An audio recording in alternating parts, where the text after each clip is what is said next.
Барлықтарыңызға сәлем. Менің есімім Жаныс Қызайкүнім. Менің жасым 14-те. Мен Ұлытау облысының Жаңаарқа ауданының Иламан Шаханов тірек мектебінің 10-шы сынып оқушысымын. Осы телестудия үйірмесіне келіп жүргеніме 2-ші жыл, және осы 2 жыл ішінде біз 6 жобаны жүзеге асырдық. Оларға тоқтала кетсек, міне біріншіден шынықсаң шымыр боласың. Бұл жобада біз өзіміздің жасөспірімдеріміз және де оқушыларымызға спорт саласын оларға еруге, спорт саласын олардың спорт саласын арттыруға арнап шығардық.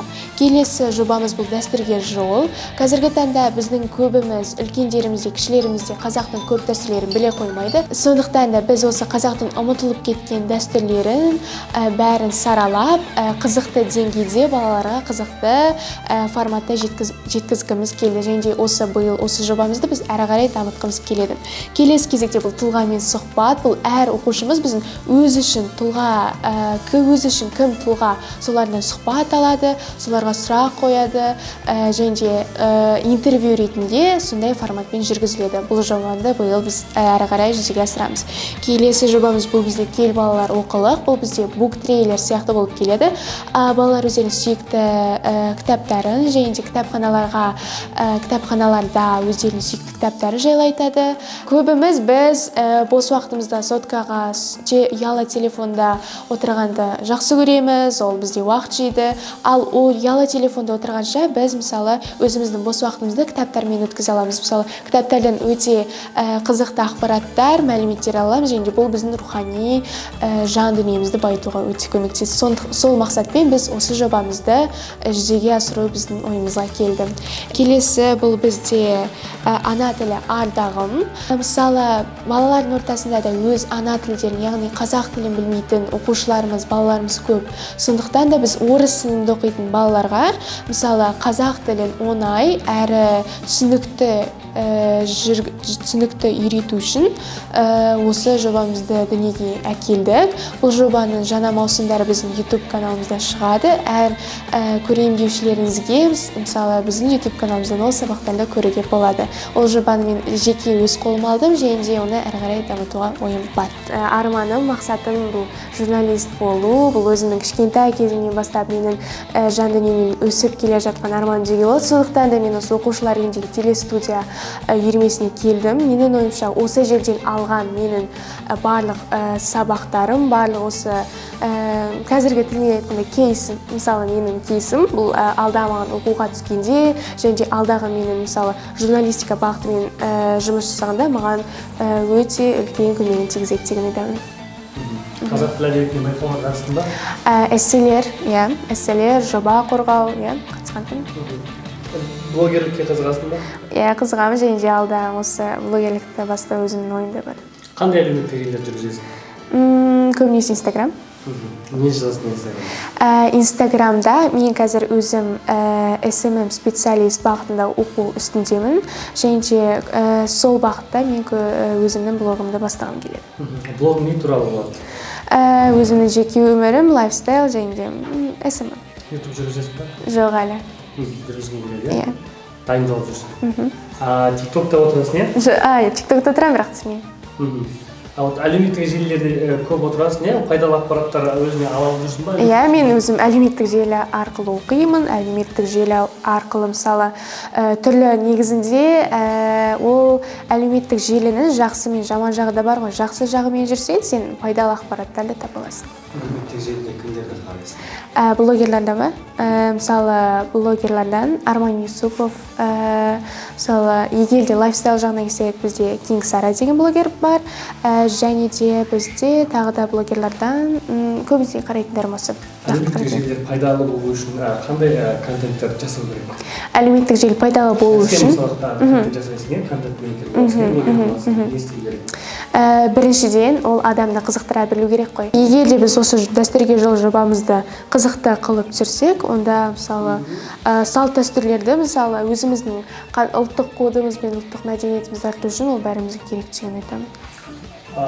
Жаңаарқа туралы айтып берші.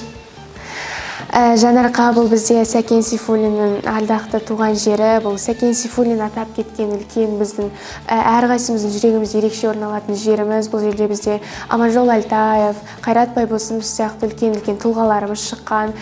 Қазіргі таңда біз Ұлытау облысына көштік және де қала деңгейіне дейін жету жолындамыз. Тағы кімдер шыққан Жанарқадан? Қарақат Абылдина, содан кейін бізде Ислам Жарылғапов, үлкен бізде біздің қазақ әдебиетінің сөздігін жазған кісі шыққан, және де тағы да кім шықты бізден?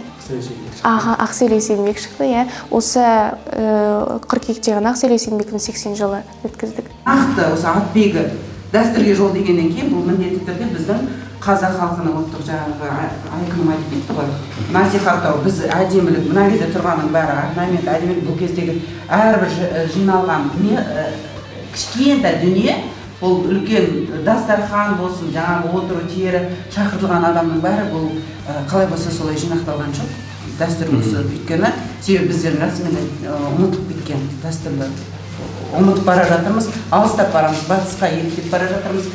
Соны үлкен махаббатын ояту, болашақ келешек. Біз расымен де жаңа айқыным айтып кетті, ұлттық кодымызды бізден үйренсін деген мақсатта осы жобаны жандандырып отырып, біз әлі жалғастырамыз. Мына бір күтін көріп отырсыздар, бір күтімен, тазысымен келіп, мынандай осындай деңгейде үйреніп жатыр, осындай деңгейде жұмыстар. Сонымен қатар бізде осы мерекелік түсірілім болады. Мына камераны көріп тұрсыздар, мына балалар өздері түсіріп жатыр. Мектеп әрине кәсіби деңгейде емес, десе де өздері балалар. Мен мына кезде ұйымдастыру сәтімен. Мынау Алмагүл Қаратай, жаңағы тұлғамен сұхбат айдары дедік қой, соның мерекелік түсірілімі, мына көріп отырсыздар, нелер қателіктер жоқ емес, біз керемет деңгейде, біздің өзіміздің қателігіміз бар, өз қателігімізді өзіміз дұрыстап жұмыс жасап жатыр. Мына кезде уже жаңағы ұлттық деңгейде мына домбырамен әнші шақыртылды. Бұл да жаңағы ұлтқа дәстүрге жол жобасы аясындағы, бір ғана жоба аясындағы жұмыс. Уже балалар локация таңдай алады, далада түсіріледі бізде жобалар. Бұл тек қана тұлғамен сұхбат айдарының дәстүрге жол жобасы аясындағы бір ғана түсірілім. Бұл бізде биология, экологиялық бағытта гидропоника сабағы. Бұл кезде гидропоника негізінен гидро дегеніміз су, ал поника дегеніміз бұл кезде балалар жұмыс жасайды. Яғни бұл кезде субстраттармен, әртүрлі су тәсілмен, мына жерден көрсеңіздер болады. Мына жақта су тәсілмен, өздерінен арналған мына жерде витаминдар бар. Орысша айтқанда удобрениялары. Бұл кезде суда өседі. Міне ашып көрсетсем болады, Міне тек қана суда уже бізде микрозелендеріміз, салат жапырақшаларымыз уже дайындалуда. Бір жылдан астам уақыт өтті, міне балалар қатысып жатыр. Сабақ кестесі берілген болатын. Биыл 7-де нәтижелер уже балаларда көрінуде. Мынау субстраттарымызды орналастырамыз. Одан кейін бұл кішкене қараңғылықта сақталады. Бізде мына жерде полкаларымызда тұрады. 1-2 күннен кейін уже мынау гидропоникалық құрылғыға шығарылады. Гидропоникалық құрылғыда бізде су айналымы жүріп отырады. Өзі уақытылы бізде қосылып тұрады. Бейнелеу өнерінің бір түрі бұл мүсін өнері. Осы мүсін өнерінің ішінде жаңағы осы саз балшықпен жаңағы көне ата-бабаларымыз жасаған жаңағы ыдыстар, яғни керамикалық ыдыстар дейді ғой. Соларды жасауды үйретеміз. Осы арқылы жалпы негізі бала осы қыш ыдыстарды жасау арқылы затты кеңістікте сезіну, бейнелерді дұрыс сала білу қабілетін, жалпы бейнелеу өнері туралы толық мағлұмат алады. Сонымен осы сынып өскен сайын бейнелеу өнерінің бірнеше түрлері бар. Жаңағы мүсін өнері, сәулет өнері, сәндік қолданбалы өнері. Сол туралы толық мағлұмат меңгере отырып, академиялық сурет салу қабілетіне дейін жеткіземіз деген бір ой бар. Сонымен осы балалар жаңағы қыштан пайдалы бұйымдар жасай отырып, өздері сондай қабілет меңгере бастайды. Бұл өзі болашақта өздеріне де бір кәсіп болуы мүмкін. Құмыраны мінекей мынандай ыдыстарды қолдан жасады былай. Ана жерде күрешкелер. Енді оны арнайы жаңағы құрылғыда жасап жатыр. Енді қолмен былай жасап көрдім. өстіп бала жаңағы сурет салу қабілетін меңгере бастайды. Бұл осы саз арқылы. Мен Рысбеков Жарқынбек Жәнібекұлы. Мен осы номер 1 лицей мектебінде 10 сынып оқушысымын. Менің қызығатын спортым ол футбол. Мен футболмен айналысып жүргеніме уже 9 жылдай болды. Мектеп ішінде көбінесе TEDx және андай интеллектуалды ойындар сондайларға қызығамын. Спорт жағына да қызығамын.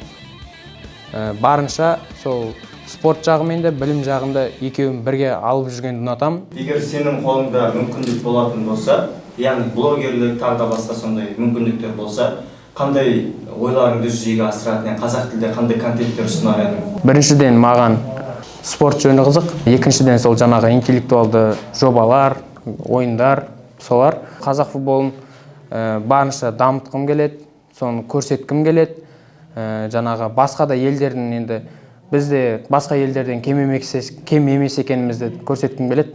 Сол қазақтың футболымен және ауылдардағы балалар сол қаншама мүмкіндіктері жетпей жүрген, сол қолдары жетпей жүрген сондай мақсаттарына, армандарына орта жолдан тастап кетіп жатқан таланттары бола тұра, сол нәрсені өзінің арманын қойып басқа істермен айналысып кеткендерді мен дұрыс емес деп ойлаймын. Мен өзім 9 жыл айналыссам да, мысалға әлі күнге дейін мен үміттенемін. Бір командаға, бір құрамаға болсын ілігетініме мен үміттенемін. Сол балалардың барлығы мақсаттарына жеткен қалаймын. Бір жағынан спорт жөнінде де енді сол жаңағы футболға қызығатын қазіргі таңда енді ең бірінші спорттардың бірі ғой. Әлемге танымал, барлық елдерге танымал спорттардың бірі. Сол қазақтың да балалары сол басқа да елдерде ойнағанын қалаймын. Сол мен сондай контенттер түсіріп, соны басқа елдер көрсін деген мақсатта түсіргім келеді. Мен өзім блогер болсам. Мен Нұрланқызы Гүлмай, номер 1 мектеп лицейінің 10 А сыныбында оқимын. Болашаққа деген ұмтылысым осы мектепке көшкелі мен білімге деген құштарлығым оянуда, мысалы үшін өзімнің болашақтағы мамандығыма жетуге ұмтылыстар көбеюде. Жалпы болашақта менің армандаған мамандығым ол бала кезімнен мұғалім болу, физика пәнінен. Және қазіргі таңда мектепте түрлі сессияларға қатысамын, спорт жағынан қатысамын, волейбол сессиясына және түрлі білім жағынан есеп сабақтарына, яғни барлығын қатар алып жүруге тырысамын. Бұл менің өмірдегі басты мақсатым, яғни осы мұғалім жолын әрі қарай кеңейтіп ашу. Болашақта тағы да танылып жатсам, менің арманым осы ең басты арманым қазақ шығармаларын әлемге тағы да танымал ету. Яғни біздің танылмай қалған ақын жазушылардың қаншама шығармаларын әлеуметтік желілерге жариялап, одан әрі қазақтың поэзияларын кеңейту, яғни менің осы болашақтағы мақсатым.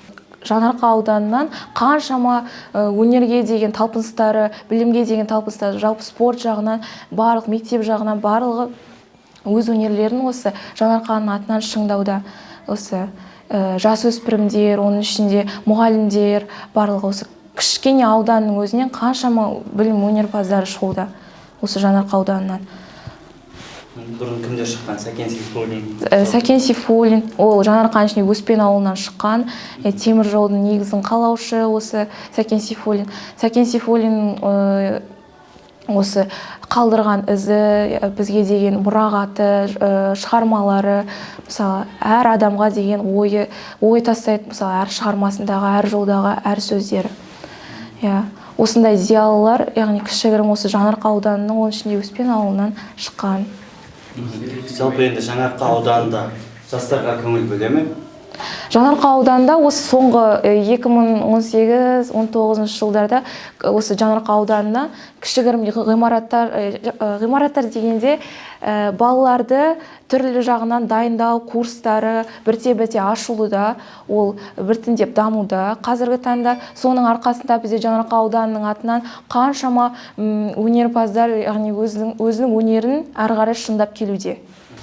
Мен жалпы әлеуметтік желіде отырғанда көбінесе осы Инстаграм желісінен, оның ішінен парақшаларды қараймын, андай қара сөздер, поэзиялар. Мен негізінде басты арманым осы филфак болған, филолог болғым келген, бірақ ары қарай мен ашқым келді, яғни дамытқым келді, сондықтан басқа жолға кетіп қалдым, басқа пәнге. Ал былай қазақ шығармаларын оқитынмын, қазір де оқимын.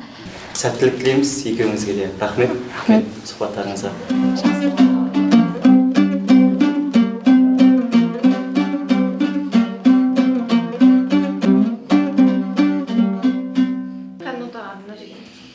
Ta ta ta ta ta ta ta ta ta ta.